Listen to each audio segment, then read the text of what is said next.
Assalamu alaikum. Thank you for having me. Speech is an incredible, it's an incredible project. They give you the topic a few weeks before Jalsa. From the moment you get a call, you start thinking about how are you going to, first of all, you're very humbled by the opportunity to do that. And then you pray to Allah Ta'ala to give you knowledge, insight, wisdom on the topic, and also to give you the qualities in order to convey it well.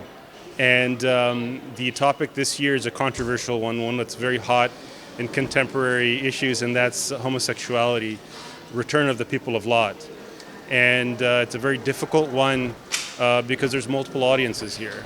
And the foremost of those audiences is the homosexual community themselves. Of course, we have our own youth who are exposed to a lot of ideas now. How do they navigate that maze? So these are some of the things I think about, and in preparing, I talk out loud. I talk to people and see what ideas come into their head, what comes into my head as I speak to them, all the while praying. And then at that point, you just put down.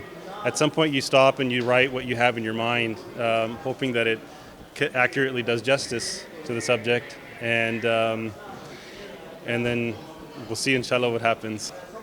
I think the most challenging aspect is not necessarily knowing what's the right position of the Jamaat. It's how to convey it to people in a way that'll touch their heart and persuade their mind. Because there's people of all ages. An 8th grader has to be able to understand my speech. I have to be able to touch the heart of a tifl, but at the same time to address some of the elderly that are in the audience in chairs and make it resonate for them. Jalsa belongs to everybody. And so that to me is simultaneously the biggest challenge, but also the most enjoyable part.